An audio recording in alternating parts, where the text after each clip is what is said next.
Nuestras Biblias ahí en Mateo capítulo 22.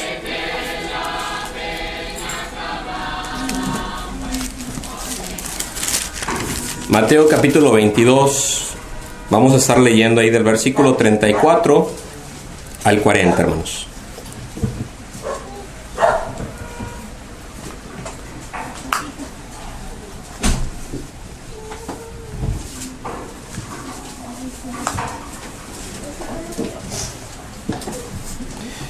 Mateo 22, versículo 34 al 40. Voy a dar lectura, hermanos, dice así. Entonces, los fariseos, oyendo que había hecho callar a los saduceos, se juntaron a una, y uno de ellos, intérprete de la ley, preguntó por tentarle, diciendo: Maestro, ¿cuál es el gran mandamiento de la ley? Jesús le dijo: amarás al Señor tu Dios con todo tu corazón, con toda tu alma y con toda tu mente. Este es el primero y grande mandamiento, y el segundo es semejante: amarás a tu prójimo como a ti mismo. De estos dos mandamientos depende toda la ley y los profetas. Vamos a orar, hermanos. Bendito Dios y Padre, en esta hora, Señor, de la tarde, que nos disponemos a meditar en tu palabra, te pedimos, Señor, que seas con nosotros. Danos entendimiento, Señor, danos claridad. Sé con nuestros corazones, Señor, que podamos atender a tu palabra con un corazón puro, con un corazón limpio, Señor. Y que lo que vayamos a escudriñar, a meditar, sea de gran provecho a nuestras vidas y que sea de crecimiento, Señor, para nuestra fe y para nuestra vida espiritual. Perdona nuestras faltas, Señor. Y que toda la honra, Señor, y toda la gloria sean dadas a ti, Señor, en este día, en esta tarde. Te lo pedimos, suplicamos en el nombre de Cristo, tu Hijo. Amén. Amén. Hermanos, alguien algún día me preguntó en una ocasión que si yo amaba a Dios. Y a veces uno no se pone a pensar, hermanos, y estuve a punto de responder a esa pregunta. Pero después de pensar un momento, hermanos, me doy cuenta de que esa pregunta, en primer lugar, no se hace, ¿sí? Y en segundo lugar, no se responde con palabras, ¿sí? Sino que uno ve, ¿sí? A través de las acciones, si una persona verdaderamente ama a Dios o no. Y uno demuestra a través de sus acciones si una persona verdaderamente ama a Dios o no. Y en esta ocasión, hermanos, vamos a estar viendo tres áreas en la vida del cristiano en donde se manifiesta el amor de Dios en nuestra vida.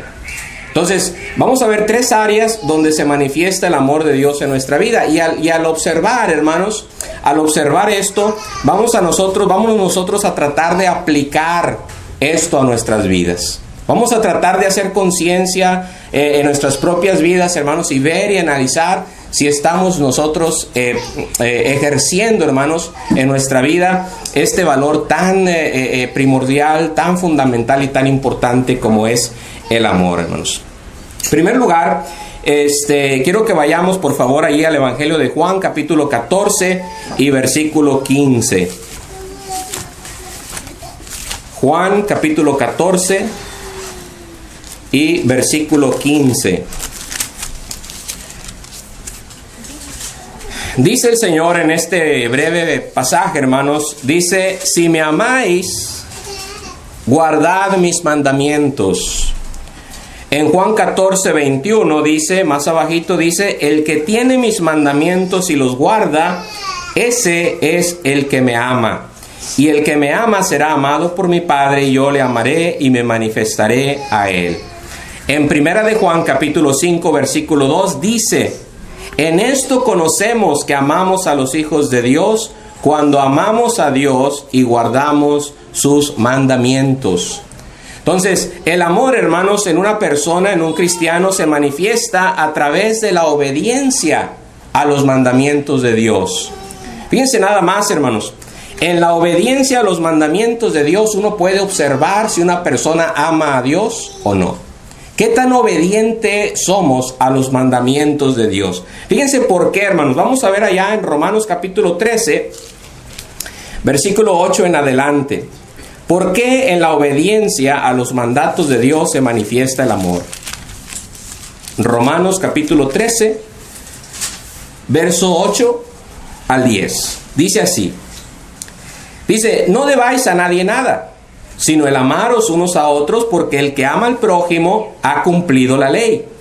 Porque no adulterarás, no matarás, no hurtarás, no dirás falso testimonio, no codiciarás, y cualquier otro mandamiento. En esta sentencia se resume: amarás a tu prójimo como a ti mismo. El amor, fíjense, no hace mal al prójimo. Así que el cumplimiento de la ley es el amor. Fíjense por qué, hermanos, la obediencia a los mandatos de Dios es una manifestación del amor de Dios en nuestra vida. Porque dice, el amor no hace mal al prójimo. Así que el cumplimiento de la ley es el amor. En otras palabras, el propósito de los mandamientos de Dios, hermanos, es mostrarnos, enseñarnos cómo mostrar ese amor de Dios. Cuando Dios dio el mandamiento de no tener otros dioses delante de nosotros, ¿verdad? Dioses ajenos delante de ti, le dijo al pueblo de Israel. Ni te harás imagen, ni semejanza de cosa alguna que esté en el cielo, ni en la tierra, ni bajo de la tierra, hermanos. Ni te inclinarás, ni las honrarás, ¿verdad? El propósito de ese mandamiento, hermanos, era mostrar una fidelidad, hermanos, y un amor a Dios. Un amor exclusivo, una fidelidad y un servicio exclusivo a Dios. ¿Sí? Cuando Dios dice aquí a través de su palabra, no adulterarás, ¿sí? Nos está enseñando, hermanos, a nosotros que la fidelidad en el matrimonio es una manera de expresar nuestro amor a nuestro cónyuge, ¿sí? Tú demuestras tu amor a tu cónyuge a través de la fidelidad. Entonces, no adulterar tiene el propósito, hermanos, de mostrar o de ser una expresión de amor, ¿sí? No matarás, el respetar la vida del prójimo. No hurtarás, el respetar los bienes de tu prójimo. ¿Ves? Dios te está enseñando cómo demostrar ese amor hacia tu prójimo, respetando sus bienes, respetando su vida, respetando su familia, respetando su mujer y tu mujer, ¿sí? Al no adulterar. Entonces, a través de esos mandamientos de Dios, Dios nos está mostrando, hermanos, cómo expresar ese amor. Es interesante que en el contexto de estas palabras en Romanos 13, el apóstol Pablo está hablando de someterse a toda autoridad. Anoche hablaba el hermano acerca de esto, ¿verdad? De someterse a toda nuestra autoridad y someternos a la autoridad. Y dice en el verso 6, hermanos, Romanos 13:6 dice, pues por esto pagáis también los tributos, porque son servidores de Dios que atienden continuamente esto mismo. Pagad a todos lo que debéis, al que tributo, tributo, al que impuesto, impuesto, al que respeto, respeto, al que honra, honra. ¿Sí? Tú observas el amor en una persona en la medida que estos se sujeten a los mandamientos de Dios. Y dentro de esos mandamientos de Dios están el obedecer, hermanos, las leyes terrenales. ¿Sí? Ves una persona, observan en nosotros, hermanos, no pagamos placas, no pagamos impuestos, no pagamos predial, nos jalamos la luz, ¿verdad? A través de esos ganchitos, y decimos, bueno, es que a través de nuestros impuestos nosotros le damos de comer a nuestras autoridades, ¿verdad? Porque de ahí ellos obtienen sus sueldos. Pero luego dice uno, pero pues sí, pero nuestras autoridades son bien corruptas, ¿verdad? Y todo lo que roban, ¿cómo voy a estar yo manteniendo esas familias corruptas? Pues sí, pero el mandamiento de Dios es pagar tributo al que tributo, ¿verdad? E impuesto al que impuesto. Y cuando una persona, hermanos, en este caso un cristiano, no paga sus impuestos, no paga sus tributos, hay personas, hermanos, hay servidores públicos, hermanos, que de ahí reciben su sueldo, de ahí le dan de comer a sus hijos. Entonces, cuando uno no paga sus impuestos, es como si estuviera diciéndole a la autoridad, pues que tus hijos comen como puedan, ¿verdad? Yo no los voy a mantener, ¿sí? Entonces, por ello es importante, hermanos, cumplir con esas obligaciones, ¿verdad? Fiscales, en este caso.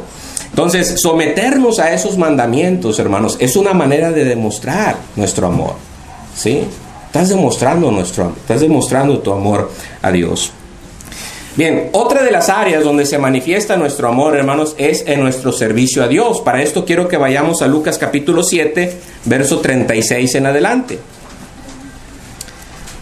Lucas capítulo 7, versos 36 en adelante. Ustedes posiblemente ya conozcan esta historia, este relato, hermanos, este acontecimiento en la vida y en el ministerio de nuestro Señor Jesucristo. Al Señor lo invitan, hermanos, a cenar a la casa de un religioso. El nombre de este religioso, hermanos, era Simón. Y mientras el Señor está ahí, hermanos, comiendo en la casa de este hombre, entra una mujer a la casa. Y según Lucas, hermanos, esta mujer era de la ciudad y además la describe como una mujer pecadora. Entra, en sus manos trae un frasco de alabastro con perfume. Y lo que ella hace, hermanos, puesto que el Señor está recostado a la mesa con sus pies extendidos hacia atrás, hermanos, ella se hinca a los pies del Señor y empieza, hermanos, a preparar ese perfume, pero en lo que la está preparando ese perfume, sus lágrimas están regando sus pies, están mojando los pies del Señor. Y ella en su pena, hermanos, en su vergüenza, empieza a enjugar esos pies o a limpiar esos pies con sus cabellos y sigue alistando ese perfume para ungir los pies del Señor. Y en lo que ella está en eso, hermanos, Simón, el religioso, está pensando, si este hombre fuese profeta, conocería qué clase de mujer es la que le está tocando, que es una mujer pecadora. Y el Señor, conociendo sus pensamientos, hermanos, le dice a Simón, Simón, una cosa tengo que decirte. Un acreedor tenía 2 deudores. El uno le debía 500 denarios y el otro 50. No me estoy fijando, no sé si creo que así dice. El total, uno le debía más y el otro menos.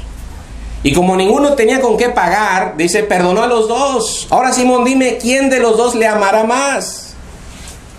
Y responde Simón usando su razonamiento, pues pienso que aquel a quien perdonó más. Rectamente has juzgado, Simón. Correctamente has contestado. Mira, dice el verso 44, vuelto a la mujer, dijo a Simón, ¿ves esta mujer? Entré en tu casa y no me diste agua para mis pies. Que era un acto de cortesía, ¿verdad? Era una acción de cortesía. Dice, mas esta ha regado mis pies con lágrimas y los ha enjugado con sus cabellos. No me diste beso, que era otro acto de cortesía, de bienvenida.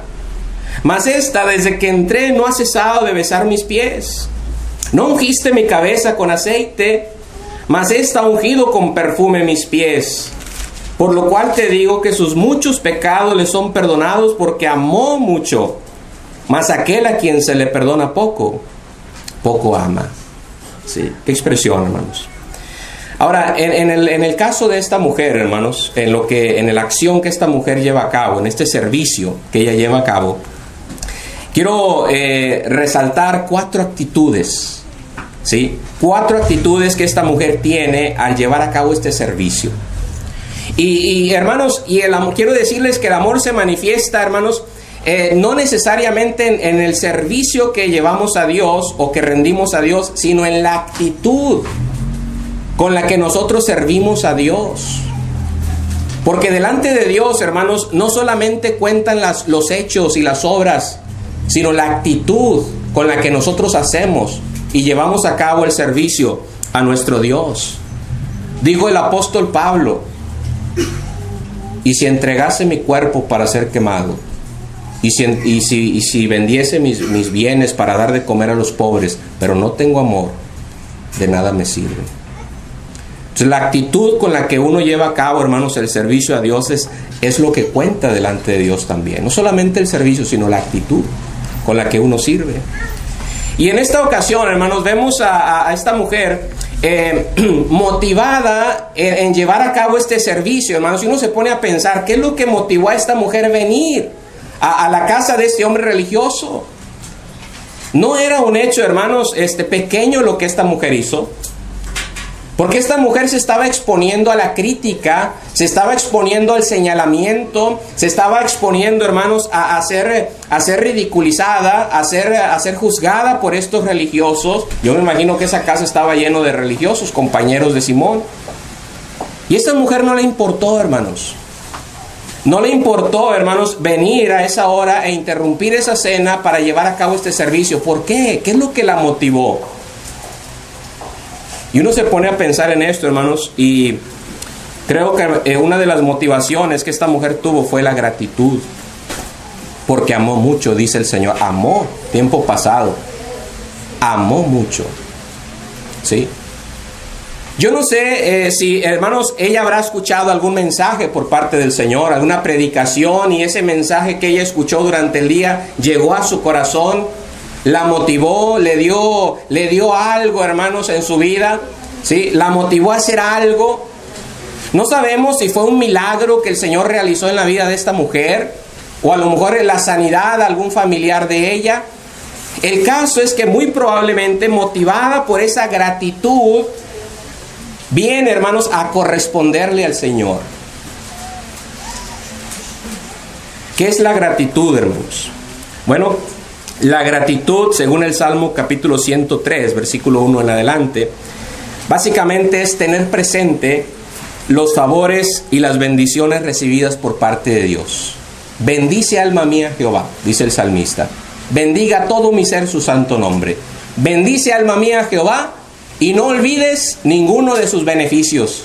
Él es quien sana todas tus enfermedades, el que perdona todas tus iniquidades, sana todas tus dolencias, el que rescata del hoyo tu vida, el que te corona de favores y misericordias. ¿Sí? No te olvides de ninguno de sus beneficios. Eso es gratitud, hermanos. Cuando venimos a adorar a Dios mañana, el día de mañana, cada uno de nosotros vamos a acudir a reunirnos en nuestras respectivas congregaciones a adorar a Dios. ¿Sí? Una de las cosas que podríamos hacer, hermanos, muy temprano en la mañana, ese domingo, el día de mañana, es en una hoja, en un cuaderno, empezar a enumerar las bendiciones que hemos recibido por parte de Dios.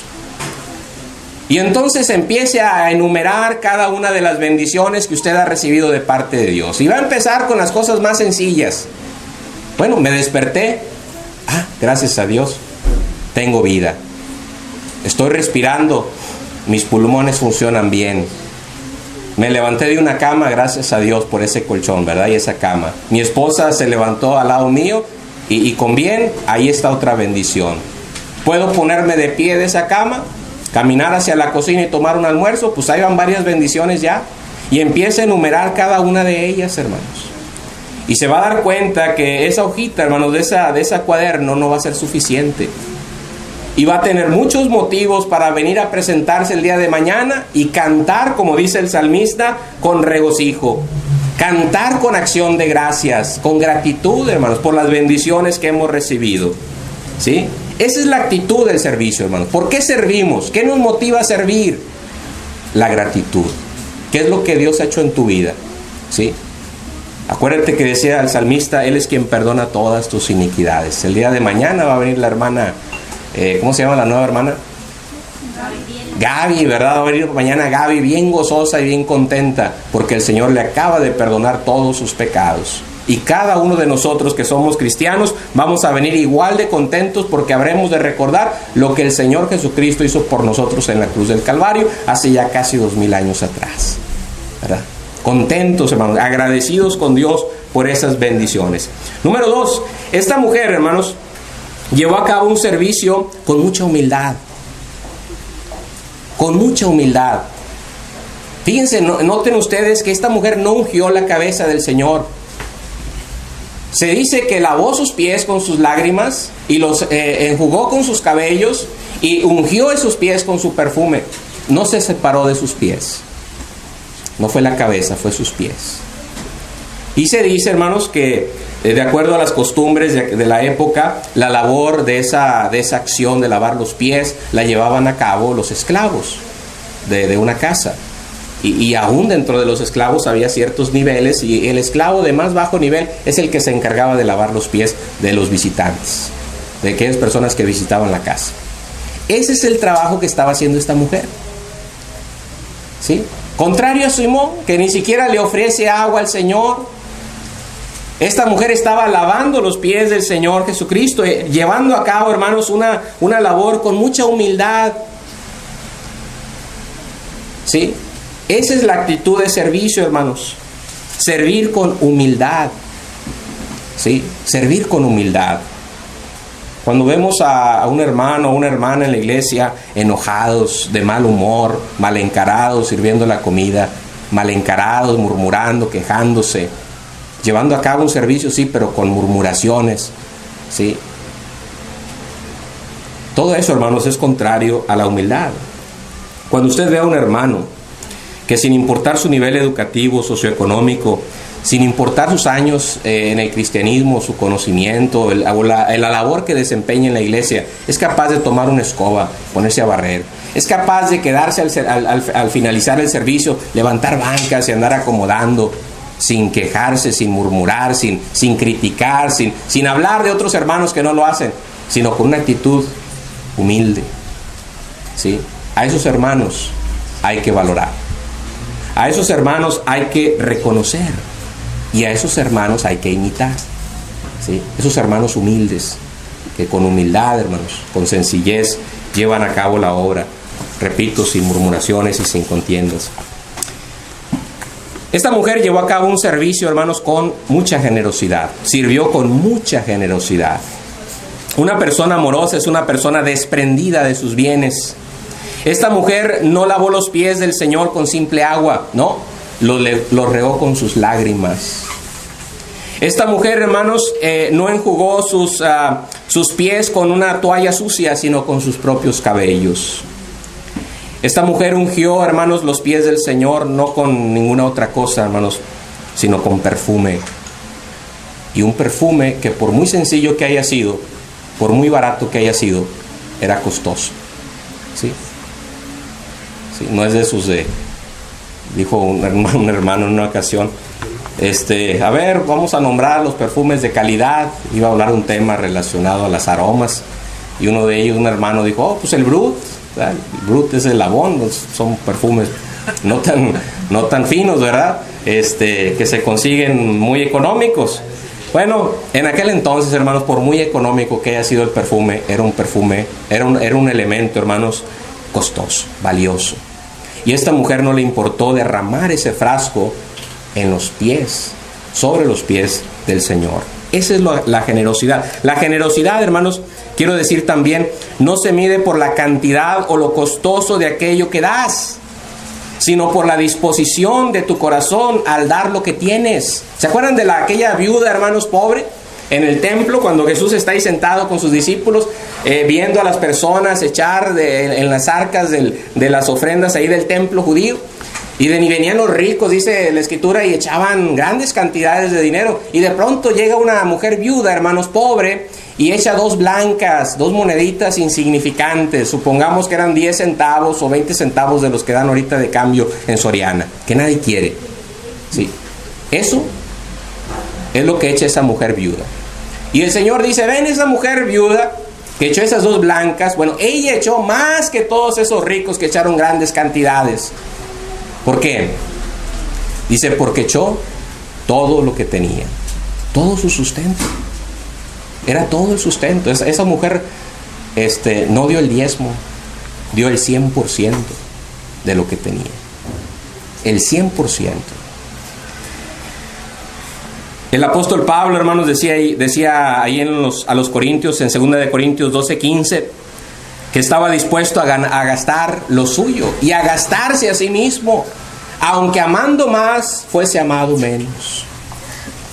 Aunque la hermandad no reconociera y no valorara su sacrificio y su esfuerzo, él estaba dispuesto a gastar lo suyo y a gastarse a sí mismo por amor a los hermanos. Estas actividades, hermanos, indudablemente que requieren de gran desgaste. ¿Sí? Ahorita escucho al hermano, me anda doliendo ahorita la cabeza, ¿verdad? Anda para allá y para acá, trayendo el pan, lo que se va a comer, las bancas y todo esto, hermanos. ¿Sí? Cuando la iglesia va empezando no hay recursos y normalmente el predicador es el que tiene que desprenderse de lo suyo y gastarse a sí mismo, hermanos, por amor a la obra, por amor a usted y a mí que estamos aquí reunidos para beneficiarnos de esta actividad. ¿Sí? Eso es amor. ¿Sí? El Señor Jesucristo, dice Pablo mismo, hermanos, intentando motivar a la iglesia en Corinto, dice que por amor a nosotros se hizo pobre siendo rico, para que con su pobreza fuésemos nosotros enriquecidos. Se dio, hermanos, se hizo pobre, dio todo lo que tenía por amor a nosotros. ¿Sí? Entonces, nuestro servicio, hermanos, el servicio que nosotros rindamos a Dios, para que sea hecho con amor, debe ser generoso. ¿Sí? Es un hermano desprendido, es un hermano donde se refleja o en quien se refleja, hermanos, el amor de Dios en su vida. El servicio que esta mujer llevó a cabo fue un servicio hecho con sinceridad, hermanos. Fue sincero. ¿Cómo sabemos que fue sincero? Bueno, esta mujer lloró. Sus lágrimas estaban regando los pies del Señor. ¿Sí? Sus lágrimas, hermanos, fueron genuinas. Su servicio fue ofrecido de todo corazón, hermanos. Nadie obligó a esta mujer a venir a hacer eso. Nadie obligó a esta mujer a desprenderse de ese perfume. Ella decidió hacerlo por gratitud, hermanos, porque le nació. Ese fue el deseo de su corazón. Hermanos, y ese es el servicio del cual Dios se agrada. Un servicio llevado a cabo de corazón. Digo al hermano, a los hermanos que me ha tocado estar en varias congregaciones, hermanos, y ahorita que estoy al frente de una congregación, a veces soy tentado a hacer esto. Se desespera a veces a uno cuando no ve respuesta, ¿verdad? Actividad, actitud de parte de algunos hermanos. Y quisiéramos tener las palabras de convencimiento y quisiéramos tener el poder de manipular y de motivar y de lograr que todos trabajaran a la par. Y a veces caemos en el error, hermanos, de ser tan insistentes, de casi obligar a los hermanos a trabajar, que a veces lo logramos. Vienen, pero luego vemos sus resultados. Vienen, pero vienen de mala gana a barrer. Vienen, pero vienen de mala gana a servir. ¿Sí? Vienen a dar, pero lo dan con dolor en su corazón. Y se lleva a cabo la actividad, hermanos, y todo, pero la actitud, hermanos, lo que nosotros no alcanzamos a ver, Dios sí lo ve. ¿Sí? Entonces, tengamos cuidado de no estar sirviendo a Dios por obligación. Tengamos cuidado de no estar sirviendo a Dios por imposición, ¿verdad? Tengamos cuidado de no estar sirviendo a Dios por obligación, forzadamente, o por quedar bien con X o Y persona. Mucho ojo, hermanos, porque Dios ve las intenciones de nuestro corazón. ¿Sí? Dice Pablo, citábamos ahorita en 1 Corintios 13:3, dice: y si repartiese todos mis bienes para dar de comer a los pobres, y si entregase mi cuerpo para ser quemado y no tengo amor, de nada me sirve. Fíjense bien lo que dice, hermanos, de nada me sirve. ¿Sí?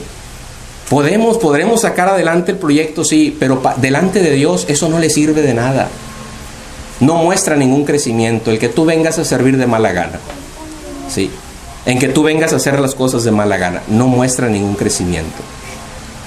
Así que tengamos cuidado, hermanos, en ese sentido de no forzar, no obligar a nadie, sino dejar que Dios, hermanos, y el Espíritu Santo a través de su palabra sea el que motive a los hermanos, a las personas, a dar un servicio de todo corazón y que no sea por obligación. Por último, hermanos, el amor, bueno, por último me refiero al último punto, al tercer punto, no a la conclusión. El amor se muestra en nuestro trato con nuestros hermanos. ¿sí? El amor de Dios en nosotros se va a ver en el trato que nosotros tenemos para con nuestros hermanos. Quiero que vayamos allá a Efesios capítulo 4.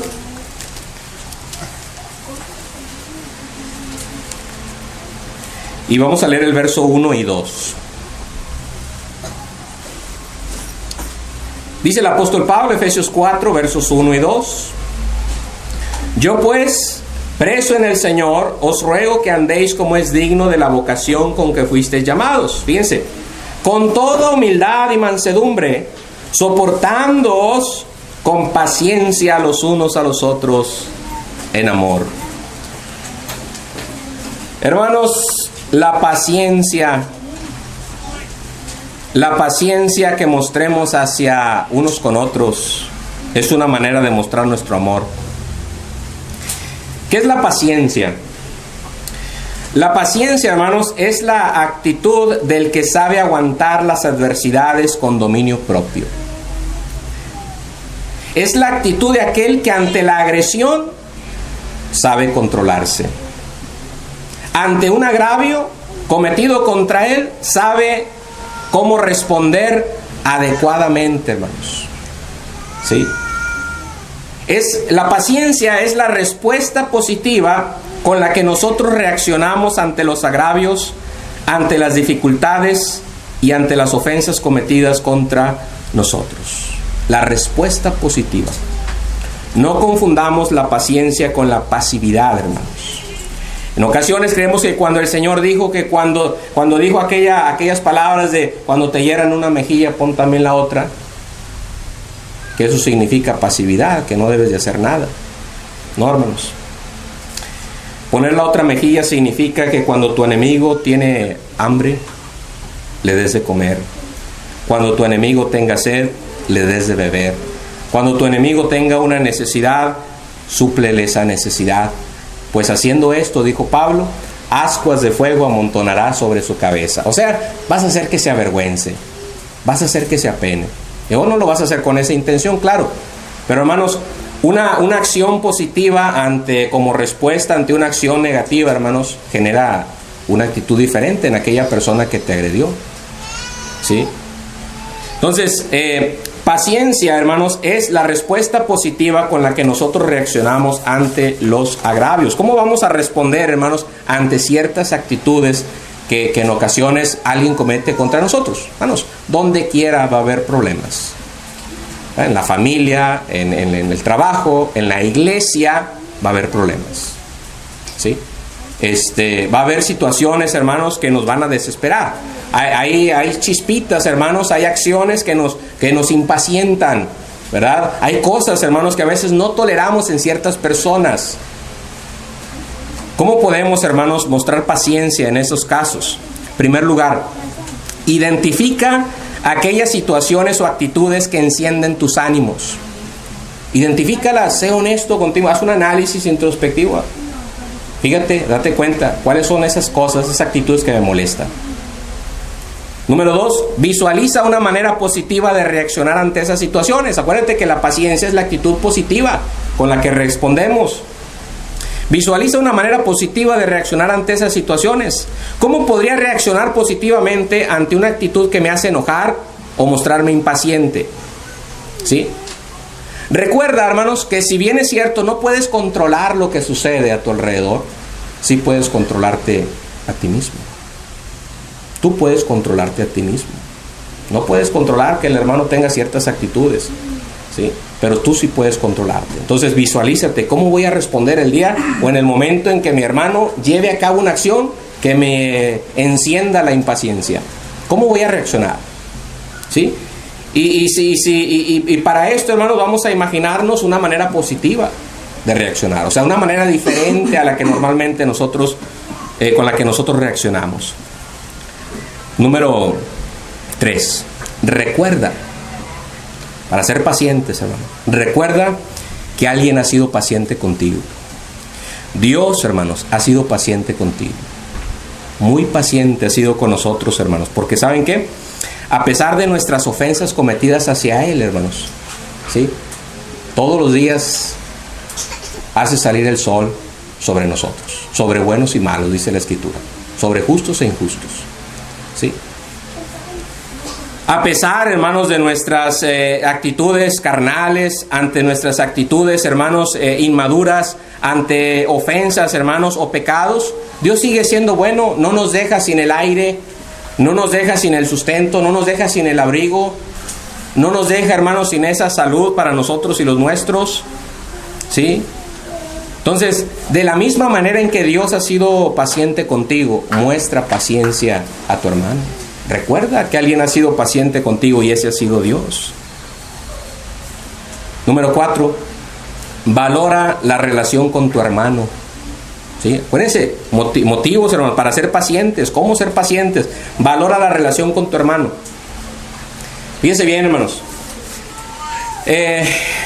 Pregúntate si vale la pena terminar con esa relación. A veces cualquier cosita, cualquier pleito en la iglesia, cualquier discusión en la iglesia, inconformidad, ¿verdad?, provoca que las relaciones se destruyan. A veces por un problema, hermanos, que surge en la iglesia y entre hermanos, eso provoca que el hermano decida, ¿sabes qué? Ya no me voy a reunir. ¿Sabes qué? Me voy a reunir a otra congregación. ¿Sí? ¿Sabes qué? Ya no voy a ir a la iglesia. Y la relación se rompe. ¿Sí? Bueno, antes de reaccionar negativamente, pregúntate si vale la pena terminar con esa relación por una ofensa que él haya cometido hacia ti. Pregúntate si esa ofensa que él cometió en contra tuya es más grave y más alta que el precio que Cristo pagó por nuestra relación, por nuestra unidad, por nuestra fraternidad, hermanos. Acuérdense que Cristo, hermanos, en la cruz pagó un alto precio para que tú y yo, hermano, pudiésemos estar unidos, para que tú y yo pudiésemos vernos como hermanos, como una familia. Un precio que se pagó en la cruz, que fue la sangre de Cristo. La sangre de Cristo es la que nos une. La sangre de Cristo, hermanos, es la que nos ha roto toda barrera entre nosotros. Toda barrera cultural, de todo tipo, hermanos, entre nosotros. Entonces, ¿vale la pena? ¿Vale la pena, hermano, romper y deshacer esa unidad por la que se pagó tanto? Por una ofensa cometida hacia ti. Recuerda, valora eso. Valora la relación con tu hermano. Hay un alto precio que se pagó por ella. Entonces, en el respeto que nosotros mostremos hacia ellos, hermanos, en la paciencia se muestra el amor. Ahora, otro aspecto, otra manera en que nosotros, otra actitud que nosotros tenemos y debemos tener hacia nuestros hermanos es el respeto que nosotros mostremos hacia ellos. Romanos capítulo 12, verso 9 y 10, lo voy a leer. Dice: el amor sea sin fingimiento, aborrecer lo malo, seguir lo bueno, amados los unos a los otros con amor fraternal. Fíjense, en cuanto a honra, prefiriéndoos los unos a los otros. Dice, en cuanto a honra, prefiriéndoos los unos a los otros. Honra. Algunos sinónimos. Honrar es laurear, condecorar, distinguir, galardonar, premiar, enaltecer, glorificar, recompensar, alabar, aumentar, ensalzar, engrandecer, querer, apreciar, respetar, estimar. En cuanto a honra, dice, prefiéranse los unos a los otros. Prefiriéndoos, dice. La palabra prefiriéndoos quiere decir ir delante y mostrar el camino, o ir delante como líder, y da a entender que es mi responsabilidad poner el ejemplo en cuanto a honrar, estimar, valorar, ensalzar a los demás. Es mi responsabilidad. ¿Sí? Adjudiquémonos esta responsabilidad. No es la responsabilidad de mi hermano o de los demás exaltarme a mí. No es la responsabilidad de ellos estimarme, valorarme. En ocasiones tenemos esa actitud, hermanos, los del mundo. Los del mundo por eso se esfuerzan en la escuela. Por eso se esfuerzan, hermanos, y por eso se esfuerzan en sus trabajos. Por eso se queman las pestañas. Por eso trabajan horas extras y se desvelan en el trabajo y se desgastan en el trabajo para adquirir el respeto de los demás. Para adquirir un estatus socioeconómico, intelectual, que ejerza o más bien motive el respeto de los demás, el aplauso, el reconocimiento de los demás. Pero dijo el Señor, hermano, entre nosotros no va a ser así. No va a ser así. Y Pablo lo está diciendo, ¿sí? En cuanto a honra y respeto, es tu deber, es tu responsabilidad mostrarlo a los demás, no los demás hacia ti. ¿Sí? Entonces, antes de buscar que otros te agradezcan, agradece. Antes de buscar que otros te valoren, valora a los demás. Antes de buscar que otros te condecoren o te premien, sé tú el que premie, el que distinga, el que reconozca a los demás. ¿Cómo mostrar esa honra y respeto hacia nuestros hermanos? Miren, como predicador, hermanos, necesitamos ser respetuosos. Respetuosos en la manera de exhortar a la iglesia. ¿Sí? Respetuosos. Acuérdense, hay que honrar. ¿Sí? Hay que valorar. ¿Sí? Ser respetuosos. 2. Reconocer a aquellos que sirven y trabajan en la iglesia. Primera de Tesalonicenses 5, 12 y 13. ¿Cuándo fue la última vez, hermano, que le dimos las gracias a nuestro predicador, ¿verdad? Como miembros. Hermano, gracias por tu sermón. Gracias por tu clase, hermanos. Me edificó, me fortaleció mucho. ¿Cuándo fue la última vez que le dimos gracias a las hermanas que dan clase a los niños? Hermana, gracias por darle clases a mis niños, ¿verdad? Gracias, hermano, por darle clase a mis jóvenes, a mis hijos adolescentes. ¿Cuándo fue la última vez que nosotros dimos ese reconocimiento a esos hermanos que levantan sillas, que barren, que trabajan entre nosotros? ¿Sí? Eso es una manera, hermanos, de honrar. En cuanto a honra, prefiriendo los unos a los otros. ¿Sí?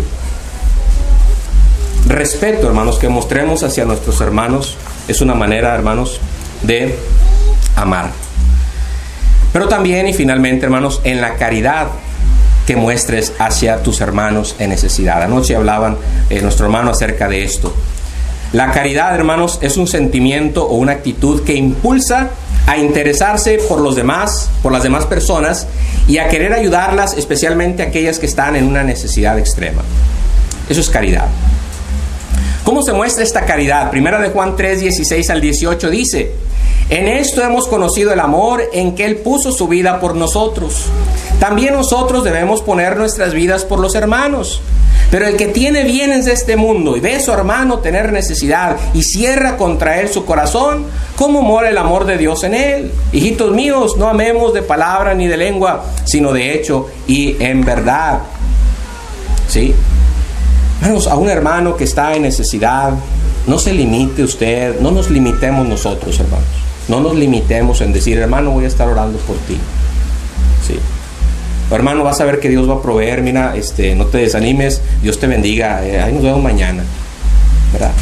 No se limite usted, hermanos, en decir, mira, pues, en lugar de ir a darle ánimos, ir a proveerle en su necesidad, pues acércate más a Dios, ¿verdad? Entrégate más al Señor, y vas y lo sermoneas, pero su necesidad queda igual, ¿sí? No seas frívolo, no seas antipático, ponte en el lugar del hermano, de la persona en necesidad. Siente su necesidad, ponte en su lugar y sé desprendido con tu hermano. En la iglesia primitiva, ustedes y yo sabemos, hermanos, que eran desprendidos. Los que tenían bienes, dice, los vendían. Y traían el precio de lo vendido y lo ponían a los pies de los apóstoles. Y ellos se encargaban de suplir esas necesidades entre nuestros hermanos. De manera que en la iglesia no había ningún necesitado. ¿Sí? La iglesia en Macedonia, 2 de Corintios 8, hermanos, aún en su pobreza, dice, dieron más allá de sus fuerzas. Aún en esa situación tan difícil que se encontraban y en su pobreza, hermanos, dieron, compartieron. Porque, hermanos, nadie es tan pobre. Como decía el hermano anoche, ¿verdad? Todos tenemos necesidades, ¿cierto? ¿Verdad? Todos tenemos necesidades, pero hay hermanos que tienen mayores necesidades que nosotros. Nosotros por lo menos tenemos ahí un plato que comer, ¿verdad? Comida en el refrigerador, en nuestras mesas. Hay hermanos que la sufren más que nosotros. Todos tenemos necesidades, sí, pero hay que ver, hermanos, quién tiene más necesidad. Y si tú tienes, dice la Escritura, si tú tienes bienes de este mundo y ves a tu hermano tener necesidad y cierras contra él tu corazón, ¿cómo mora el amor de Dios en ti? En conclusión, hermanos, en esta ocasión hemos visto 3 áreas en nuestra vida cristiana donde reflejamos el amor de Dios en nuestra vida. Número 1, En nuestra obediencia a los mandamientos de Dios se refleja el amor de Dios. Acuérdense que los mandamientos de Dios tienen el fin, la finalidad de enseñarnos cómo mostrar el amor a otras personas. Y cuando usted los obedece, está mostrando ese amor a otras personas. Número 2, se muestra en la calidad de servicio que ofrezcamos a Dios. No se trata de servir por servir, sino de servir con gratitud, con humildad, con generosidad, con sinceridad. Y finalmente hemos visto que el amor se refleja en el trato que tengamos hacia nuestros hermanos. Seamos pacientes unos con otros, seamos respetuosos, seamos caritativos hacia nuestros hermanos en necesidad, y que de esta manera, hermanos, seamos capaces de mostrarle al mundo, ¿sí?, lo que es el amor de Dios, ¿sí?, y el amor a Dios, ¿sí? El Señor Jesucristo, hermanos, cuando habló acerca de su segunda venida, habló acerca del juicio final. Y habló del juicio final utilizando una parábola, la parábola de las ovejas y los cabritos. Y a los de la derecha les dijo: venid, benditos de mi Padre, porque tuve hambre y me diste de comer, tuve sed, me diste de beber, estuve enfermo y me visitaste, en la cárcel y viniste a mí, desnudo y me cubriste. Y aquellos le preguntaron, hermanos: ¿y cuándo, Señor, te vimos? Bueno, por cuanto lo hiciste a uno de mis hermanos más pequeños, a mí me lo hiciste. Recordemos, hermanos, que en el juicio final también nuestras acciones van a ser contadas. También nuestras acciones se van a considerar. Asegurémonos, hermanos, de que nuestro amor se refleje en esas acciones, ¿verdad? Que podamos reflejar el amor de Dios a través de esas acciones. Nuestra obediencia, nuestro servicio sincero a Dios y nuestro trato entre nosotros como